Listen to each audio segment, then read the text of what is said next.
الفضل YouTube channel میں آپ کا استقبال ہے۔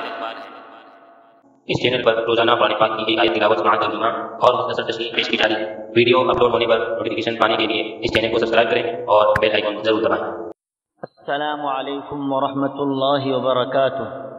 میرے دینی و ایمانی بھائیوں اور بہنوں، سورہ نساء آیت نمبر 146 پیش خدمت ہے۔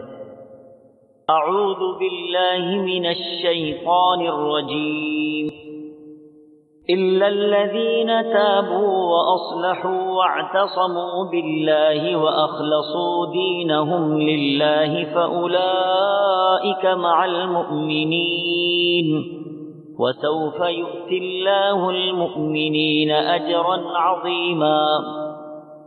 ہاں، جو توبہ کر لیں اور اصلاح کر لیں اور اللہ پر کامل یقین رکھیں اور خالص اللہ ہی کے لیے دینداری کریں تو یہ لوگ مومنوں کے ساتھ ہیں۔ اللہ تعالیٰ مومنوں کو بہت بڑا اجر دے گا۔ حضرات، گناہگاروں اور کفار و منافقین کے بارے میں قرآن پاک کے اندر اس قدر سخت وعیدیں سنائی گئی ہیں کہ جس کا اندازہ نہیں لگایا جا سکتا۔ اس کے باوجود ان کے لیے اس آیت میں خوشخبری بھی ہے کہ وہ اللہ کی رحمت و مغفرت سے ہمیشہ کے لیے مایوس نہ ہو جائیں، کیونکہ توبہ اور اپنی حالت کی اصلاح کرنا یہ تو اپنی اختیاری چیز ہے۔ جب اور جس وقت چاہیں سیدھی راہ اختیار کر کے مؤمنین کی معیت حاصل کر سکتے ہیں۔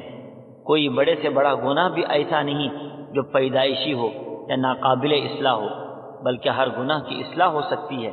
اس لیے فرمایا کہ کوئی منافق یا کافر مرنے سے پہلے توبہ کر لیں، نادم ہو جائیں اور سچے دل سے نفاق سے ہٹے اور پروردگار سے اپنی اس گناہ کی معافی چاہیں، پھر اپنے اعمال میں اخلاص پیدا کریں، صرف اللہ کی رضا اور خوشنودی کے لیے نیک اعمال پر کمر کس لیں، ریاکاری کو اخلاص سے بدل دیں، اللہ کے دین کو مضبوطی سے تھام لیں، تو بے شک اللہ ان کی توبہ کو قبول فرمائے گا اور انہیں سچے مومنوں میں داخل فرما کر بڑے ثواب اور اعلیٰ درجات سے نوازے گا۔